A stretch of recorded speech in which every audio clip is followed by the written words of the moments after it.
you're considered one of the most influential people in the world. Well, I don't. Well, is there a I guess responsibility there? I mean, do you? absolutely, there's responsibility. Everybody has responsibility. The more your position of privilege or responsibility is, the more responsibility comes along with it. I mean, the more power and responsibility you have, or privilege, responsibility comes with that. In the way I was raised that way.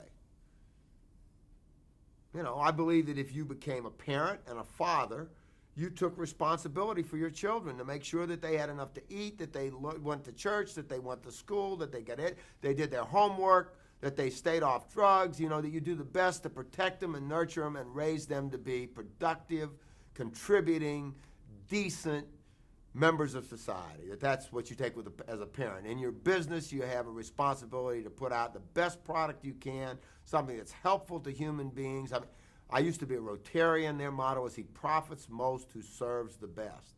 I believe that. I've lived with that all my life. And I got more responsibility. I put more back in. And I'm doing so today. And I now spend most of my time worrying about the future of humanity and the future of the planet, and trying to nudge and guide and cajole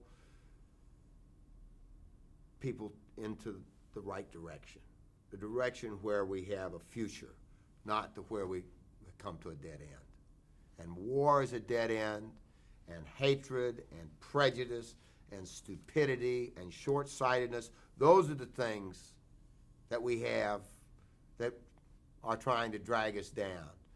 On the other side, we have education, we have fair-mindedness, we have respect for each other, where we work hard to make it a better world. Those are the areas of light. And what we have to do is we have to emphasize the forces of light, and we have to move away from the forces of darkness. We got to move into a renaissance, another renaissance, not another dark age.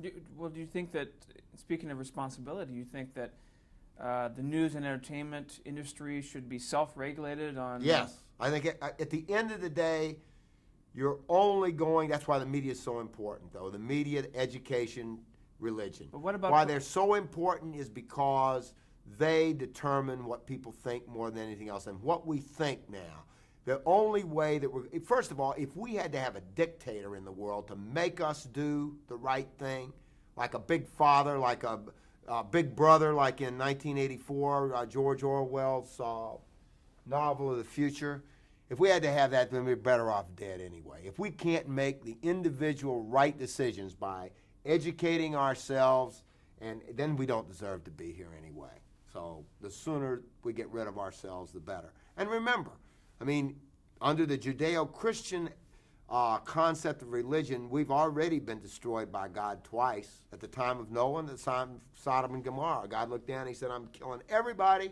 but one family. The rest of the people are so bad, I want nothing more to do with them. And he might be in that position right now. But it's not over for us. We have, it's in our hands. Our future is in our hands. And we do have global communications, and we have global education. We know what's going on all over the world, and we know what's right, and we know what's wrong.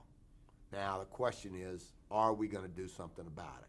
Are we going to make the right choices that will allow us to exist for another 1,000,000 years here on this beautiful paradise of a planet that we're on? Or are we going to turn it into a desert and end up blowing ourselves to kingdom come?